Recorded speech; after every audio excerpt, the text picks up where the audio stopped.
The day I sold my late husband's small factory, the world felt too quiet, like the house was listening to me breathe. The buyer shook my hand, the lawyer checked the papers, and the funds cleared late on a Friday. Because of the hour, my lawyer, Carla, said the trust transfer would happen Monday at 9 a.m. Not before. So I drove home with cashier's checks and cash tucked in my tote, wrapped in a sweater as if money could catch a cold. I locked the doors, made tea, and carried the envelopes to the study. Our old fireproof safe sat heavy against the wall, gray paint, stubborn key, familiar click. Mark bought it years ago after a neighbor's break-in.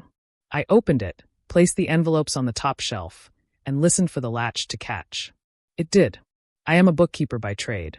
I wrote the date and time in my ledger, listed the check numbers, counted the cash 3 times, and noted the serial numbers at the start and end of each stack. People laugh at habits like mine, until they need them. The plan was simple. On Monday we would move $500,000 into 2 family trusts, one for each child, under clauses Mark had insisted on. Steady rules, no shortcuts. The rest would stay as a cushion. I fed Rosie, my gray cat, and texted my son, Noah. He sent a long message about a freight delay and a proud of you, Mom. I typed a note to call my daughter, Lena, later. With Lena, timing matters. Good news can twist if it rubs against an old wish. Evening slid in soft and slow. I made lemon chicken, ate by the window, and kept glancing down the hallway toward the study like the safe might grow legs. I checked the lock once more and scolded myself. Enough, Evelyn. After dishes, I walked my usual loop, front door, side door, windows. Routine steadies me. A small camera faces the hallway from my bedroom. I had it put in after porch thieves hit our street. It watches quietly.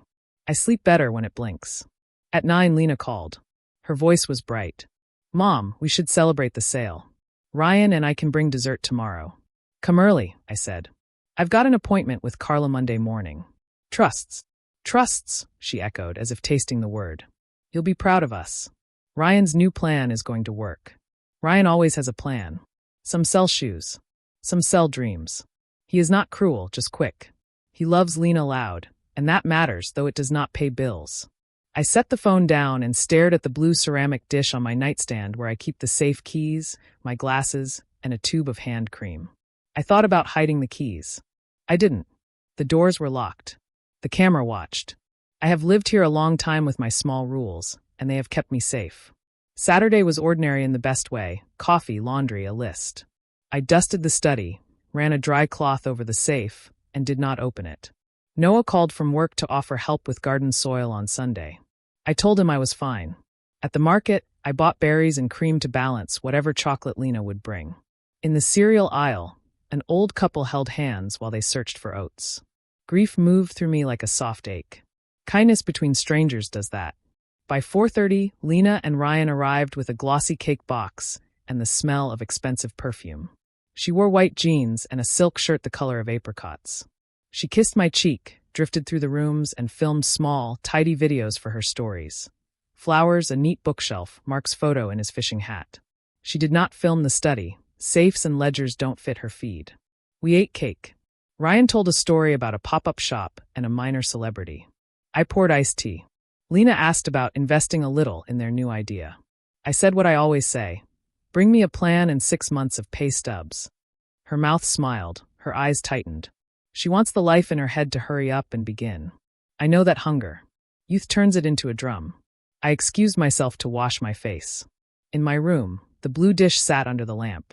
The keys lay next to my glasses, the long silver one with the tiny nick I can find in the dark. I nudged them closer to the light so I wouldn't fumble later. When I came out, Lena stood by Mark's picture, fingertips on the frame. He'd be happy for you, Mom, she said. Yes, I said. He would. We half-watched a silly movie. Ryan stacked plates without being asked. He is a better man in small moments than in grand plans. At 9 I stood, stretched, and told them I was going to bed. Don't worry about locking up, I said out of habit. I walked down the hall. The camera gave its soft beep.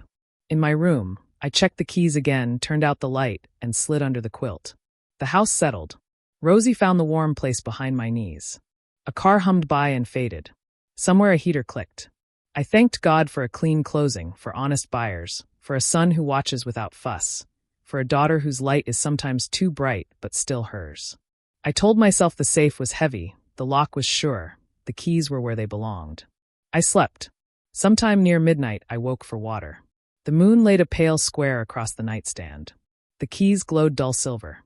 I touched them and felt the tiny nick. I thought of Monday at 9, of signatures and steady lines, of how close we were to being done. I went back to bed and let hope sit beside me like a quiet guest. A small sound moved through the house later. A soft shift, a whisper of air, the kind of noise you forgive without thinking. I listened and told myself it was Rosie or the ice maker or the neighbor's gate. I believed it. That is the truth of it. I believed in my lists and my locks, in cameras and clicks, in the simple idea that love learns the rules you set for it. I did not know the weekend had already chosen its test. I did not know that kindness can be turned into a key, or that you can wound a mother with perfect neatness. I slept like a woman who thinks she has done everything right, while two people I love stood just on the other side of a line they were about to cross. I did not hear midnight enter my house. I slept. Later, I learned the steps the way you learn a song you wish you could forget. They did not drive home after dessert.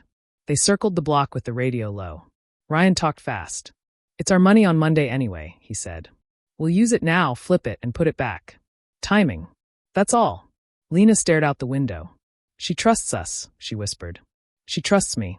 "Then trust goes both ways," he said. "We helped the future today." They parked one street over and walked in the dark. Lena still had the old brass key I never took back.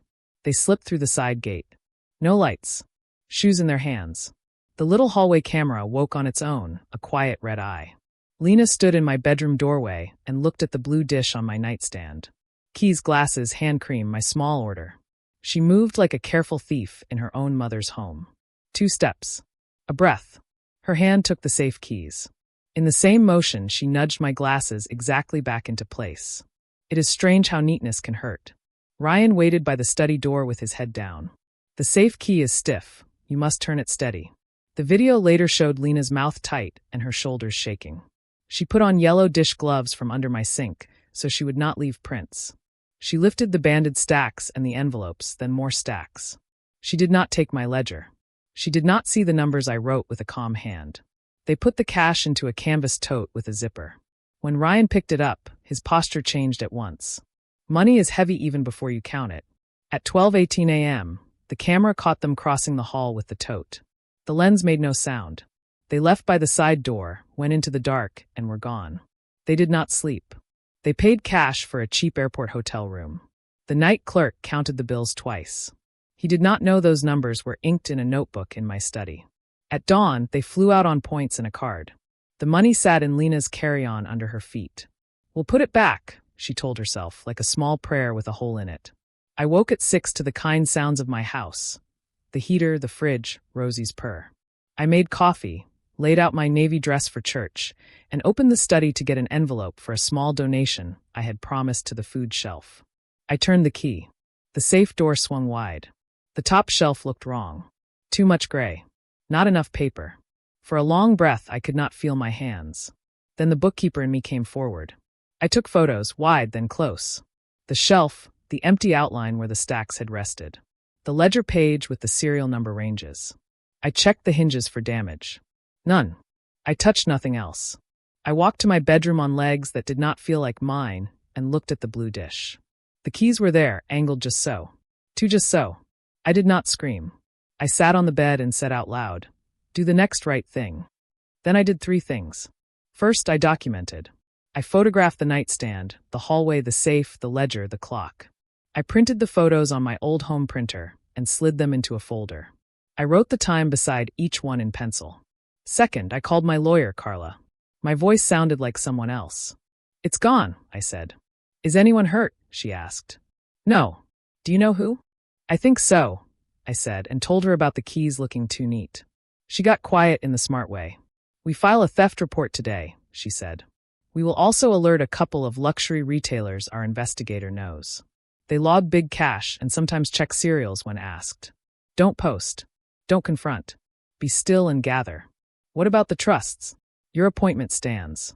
This changes nothing on paper, except it may trigger certain clauses you and Mark planned for. We'll talk after church." Third, I checked the hallway camera. I keep the app on my phone, but almost never open it. My fingers shook. The timeline showed a motion clip at 12:18 a.m. I pressed play. Two figures moved low and quick across the frame. Lena's hair, Ryan's swing of a shoulder, the tote, the gloves. It was not a shock. It was a settling, like dust after a sudden step. I took a screenshot and put the phone face down. I went to church because I did not know what else to do with my hands and my breath. I stood when the people stood and sat when they sat and sang words I could not hold. The sermon was about the prodigal son. I smiled without meaning to. Life has a sense of humor that is not always kind. Back home, I made tea and watched the steam. I did not call Noah. He is steady, and steady men rush in to fix things with their backs when the fix needs paper. I opened Lena's profile. New stories glowed at the top. Airports. Sunglasses. A hand on a plane window. Crop lines hid the brand tags, but not the shine. The caption said, "Building the dream," with a rocket emoji. I stared at the tote in the edge of one clip. It looked like mine. It probably wasn't. But it looked like mine. That afternoon Carla called back. "Police report filed," she said. "Our investigator delivered your cereal ranges to 2 boutiques that see a lot of cash. If anyone logs a match, they'll record quietly and notify us. I also want you to write down exactly what you remember about last night. Who said what, where they sat, what time they left. Times matter." I wrote until my hand cramped. For 30 arrival. Apricot silk shirt. Cake with a gold paper band. Ryan's story about a celebrity. The movie. My good night at 9:02. The side door beep at 9:03. The small sound at maybe 2:10 a.m. The way the keys lay in the blue dish like someone had measured the angle. I did not chase the airport. I did not post a warning. I did not call and beg. I closed my doors. I put the folder with photos and notes into the safe, empty now but still good at holding secrets, and locked it again. The click sounded lonely. By evening, the sun threw long bars of light across the floor, and the house looked like it always looked. I fed Rosie. I watered the geraniums. I put Mark's fishing hat back on its hook. I pressed my palm to the safe door the way I do when I need to feel a solid thing. It pressed back cold and plain. That night I slept in fits. Every time I woke, I saw the frame from 12:18 a.m. Lena's outline with a tote, moving past my room like a stranger who knew the way. Grief came in small waves, not the big kind that knocks you down, but the kind that soaks a hem and makes it hard to walk. I let it pass and then I breathed. Do the next right thing, I told myself again. That is all any of us can do. In the morning I would go to Carla's office with my folder. We would speak in clear words about clauses and proof, and what to do when love crosses a line it cannot uncross. I would not know yet that some of the bills would ping in Milan. I would not know yet about the boutique cameras or the clerk who counted twice. I only knew this. I would not explode. I would not chase. I would wait with my facts. And when they came home, I would be ready. Monday morning I sat in Carla's office with a folder on my lap and a calm I borrowed from the chair. We filed the police report. We sent the serial number ranges to 2 luxury boutiques that often see big cash. Carla's investigator took my screenshots, and the hallway clip stamped 12:18 a.m. We did not post. We did not call. We waited. Days crawled. My phone pinged with quiet updates. Milan boutique logged bills that matched 2 of your ranges. Second store confirmed a cash watch purchase with ID scans. They finished the sales, no scene, just compliance.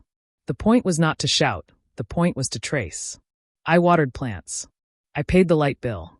I went to church midweek and listened to a hymn all the way through for the first time since it happened. On the 7th day, a message popped up from Lena. Back this weekend. Lunch Sunday. I stared at the screen until the letters blurred and then typed. Yes. Noon. Sunday came bright and ordinary. I set the table like always, plates, forks, a pitcher of iced tea with lemon. I added one thing I had never set out before, paper. On the sideboard I laid my folder in a neat stack. The ledger page with my notes, small prints of the hallway still, copies of the boutique receipts with the flagged bills, and a letter Mark wrote years ago to our kids about the trusts. On top I placed a clean envelope with their names. I did not plan speeches. I planned facts. Noah arrived first with a bag of rolls, and that steady look he has when he knows I need backup, but not a fight. You sure? He asked quietly, seeing the papers. I'm sure, I said. Let's be kind, and let's be clear. The doorbell rang at 12:04. Lena walked in ahead of Ryan like sunlight arrives before heat. She hugged me hard, like she could make the week go away with pressure. Mom, we brought flowers, she said, holding out lilies. Ryan smiled too wide. We had a crazy week. Can't wait to tell you all about the opportunities, he said. His eyes went to the sideboard and then away too fast. We sat. I poured tea. We talked about nothing for a few minutes. Flights, weather, the neighbor's new dog. Then I said, I invited Carla to stop by. There are a few papers we should go through. Both their faces flickered. I let the silence sit down at the table like a fifth guest. Carla knocked at 12:17. She is simple in a gray suit and flat shoes, the kind of woman storms respect. She greeted everyone and took the end of the table like it was any other Sunday. Then I slid the folder to the center and opened it one page at a time. First, I said, my ledger. You know, I write everything down. I counted the cash and noted the serial numbers last Friday. I set it down. No one spoke. Second, I said, laying the print. The hallway still at 12:18 a.m. Sunday morning. It shows you moving with a tote and gloves. Lena stared at the picture. Her throat moved like she had swallowed a stone. Ryan's jaw flexed. Third, Carla said, taking over with that calm voice of hers, purchases abroad. 2 boutiques logged cash with bills that match Mrs. Harper's list. They recorded your IDs as part of their policy. That confirms chain of custody. She placed 2 receipts on the table. Lena's name. Ryan's name. The numbers sat there, plain as bread. Lena reached for the glass of water and missed it. Her hand shook so hard she had to steady it with the other. We were going to put it back, she said, voice small. It was only a head start. Ryan tried to catch the air. It was her money anyway. On Monday it becomes a trust. We were just.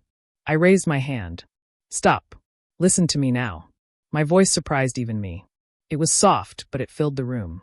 I pulled the last 2 papers forward, Mark's letter and the trust summary Carla had printed. I need you to hear this exactly, I said. That money you took was not a random stash. It was the Lena Harper trust portion, waiting 1 weekend before transfer. On Monday at 9, it would have moved to your name under terms your father helped write. Lena blinked. The words seemed to land in slow pieces. My trust? Yes, I said. Your share. But because you took it by theft before transfer, 2 things happened at once. Legally, you stole my property. The cash was still mine until Monday. And contractually, you violated the trust's no-theft clause. It says if a beneficiary commits fraud or theft against the grantor, that beneficiary's share is forfeited. It diverts to the alternate beneficiaries, Noah and the grandchildren's education fund. Ryan laughed once, short and unbelieving. You're joking. A clause can't. Carla slid the summary toward him and tapped the line with her finger. It can and it does. Your intent and the timing are documented. The camera, the serial matches, the receipts. Even if you paid every penny back tomorrow, the clause already triggered when you took the money. Silence spread. The lilies on the counter smelled too sweet. Outside, a lawnmower buzzed at a neighbor's house like a faraway saw. Lena folded in on herself, elbows to ribs, hands over her mouth. Then the words came out in a rush. Mom, I am sorry. We felt stuck and Ryan said we'd fix it, and I thought. She broke off and wiped her eyes with her sleeve like a child who forgot there are napkins. I did not reach across the table. I wanted to, but I did not. Love is not the same as rescue. I know you were scared, I said. And I know you were proud. Both can make a person blind. But hear me, you did not just steal from me. You stole from yourself. You tore up your own check. That is what hurts most. Not the money. The waste. Noah spoke for the first time. We can work out a way to make things right, Lena. But not by pretending it didn't happen. Ryan's eyes moved from paper to paper, fast and cornered. You set us up, he said to me, grasping at anything.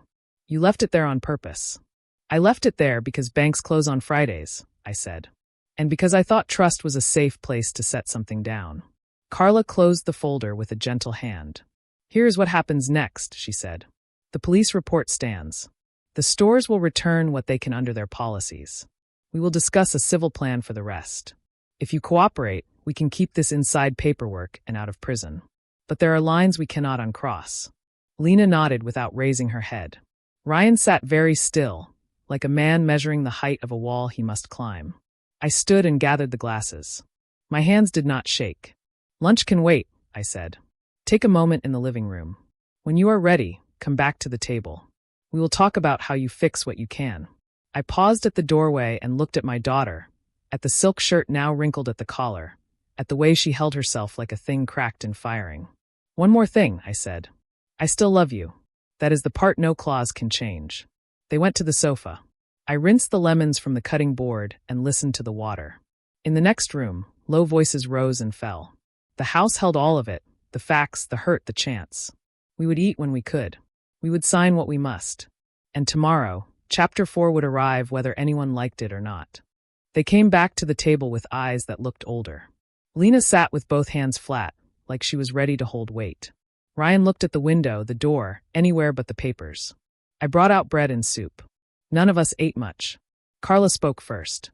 "Here is the clean path," she said. "No yelling. No games." She slid a short document to the center. "This is a repayment agreement. If you sign it today and follow it, I will ask the prosecutor to accept restitution in place of jail. If you refuse or break it, we let the case run in court." "What does it say?" Ryan asked, voice thin. "3 things," Carla said. 1. You return every luxury item you can and sign releases, so the stores can refund to Evelyn where policy allows. 2. You pay a set amount each month, automatic, with wage garnishment if you miss. 3. There are no more gifts or loans from Evelyn to either of you ever. The trust forfeiture does not change even if you repay. That part is final. Lena nodded before he did. "I'll sign," she whispered. Her voice cracked. "I'm sorry, Mom. I looked at my daughter and thought of all the soft, easy times I wished for both of us, and how many of those wishes I could not give." "Thank you for saying it," I said. "Now show it." They signed. Carla countersigned. The paper made a small sound when the pen lifted, like a door closing. The week that followed moved like a slow truck. Carla filed the agreement with the report. The investigator worked the phone. One boutique agreed to reverse the watch sale. Another sent a bank transfer after a compliance review. At the airport, customs flagged bills from their luggage and held them pending the case. It wasn't magic. It was policy and paperwork and people doing careful jobs. When the numbers settled, part of the money came home. Most of it did not. That is how real life works. Ryan was loud the first 2 days, then quiet. He blamed, then bargained, then said nothing at all. He sold his leased car, complained about the loss, and slept in the spare room for a week. On the 8th day, he packed a duffel and left a short note. "I can't live like this." He moved in with a friend. Lena folded the note in half and put it in the trash without a sound. Lena took the hard path I set. She found a job at a dental clinic answering phones. She stood all day in clean sneakers, learned insurance words, and took her lunch on a bench outside under a small tree. On Friday, her first automatic payment clicked out of her account. She sent me a screenshot and 2 words. First one. I replied, "I see it. Keep going." Some nights she called crying. Not to ask for money. To ask how to stand up inside her own shame. I told her what I tell myself. Do the next right thing, then the next. She went to counseling on Tuesdays. She deleted the loud accounts and kept a simple one for work and family. She boxed the handbags and watches and walked them back to the stores herself, even when a courier would have been easier. "I should feel the walking," she said. I let her. Noah stayed steady. He checked in without heat. He came by to fix a shelf, left a bag of groceries at Lena's door once, and never spoke about it again. He did not gloat when the trust shifted to him and the grandkids' fund. He looked a little sad when he signed those papers, like a man receiving a medal he did not want to earn. I did not cut my daughter out of my life. I did not rush to fix her either. I took her calls when I could be kind. I ended them when I felt myself turning into a sermon. Boundaries, I learned, are not walls. They are rails on a high bridge. Without them, everyone falls. Months passed. The payments came on time, a line on a bank screen with more meaning than any bow on a gift. The case stayed on a desk, then another, then back to Carla's. With the agreement in place and the stores cooperating, the prosecutor accepted restitution and probation. No cell, no mugshot, just a narrow road and honest feet. One afternoon, close to winter, I asked Lena to come by. She arrived in her clinic scrubs and a thrifted coat, hair pulled back, face bare. She looked tired and clean. I had tea waiting and a thin folder on the table. She saw it and swallowed. "I'm not here to take anything," she said, already shaking her head. "I know," I said. "Sit." We drank quietly. The house held us like it always had, with its scuffed baseboards and soft light. Then I pushed the folder toward her. "What is it?" she asked. A trust, I said. Not yours. Theirs. I took a breath. I moved the forfeited portion into a fund named the Lena Harper Education Trust. It is for your future children, books, tuition, braces, whatever they need to learn and stand. You cannot touch it. I cannot touch it. Only they can, when the time comes, through a trustee. Your name is on it, so you remember two truths at once. You lost this money, and you gave it to someone who will never ask you to be perfect to deserve it. She covered her mouth and bent forward like the air had left the room. Tears came fast, then slow. Why would you do that? She asked through her hands. After what I did? Because love and consequences can live in the same house, I said. Because your father believed in earned gates, not locked doors. Because I am not saving you from the price. I am making sure the next ones do not pay for it too. She reached across the table for the first time since Sunday lunch and took my hand. Her fingers were warm from the mug. I will fill that trust with my own money someday, she said, not as a promise to me, but as a vow to herself. I will. In the months that followed, the house grew calm again. The camera still watched the hallway. The safe still made its small click when it closed, now holding simple things, passports, a locket, a letter from Mark I read on hard days. Rosie found new warm spots to sleep and refused old ones, like cats do. Lena kept working. She earned a small raise. She sent payments. She sent apologies to the boutique clerks who had to log the bills. She went to group on Thursdays and learned how to talk about pride without letting it drive. She learned to clap for quiet victories. 10 on-time mornings, 1 month of full meals cooked at home, a weekend with no scrolling for want. The last thing I did privately was simpler than any paper. I took the printed still from 12:18 a.m., the one I had wanted to hate, and I put it in the bottom drawer of my desk face down. On top of it, I placed the clinic name tag she forgot once on my table. The two objects sat together like before and after. I kept them there to teach me this. People can be wrong and then right, lost and then found, foolish and then steady. The picture would not leave my mind, but I would not let it be the only picture. Sometimes late at night, I still wake and walk my loop, front door, side door, windows. I pass the blue dish on the nightstand and touch the keys. They're just keys. They can open and they can lock. They do neither on their own. The hand matters. The heart holding it matters more. When I lie back down, I think of a future table, years from now, with small hands tapping for cake and a girl with Lena's eyes asking why the trust is named after her mother. I will tell her the truth in simple words. Your mother made a mistake, and then she paid, and then she grew. And the girl will nod the way children do when a story ends well. Not because everything is easy, but because everything is honest. That is the price of sorry. Not a speech. Not a grand gesture. A road. Walked.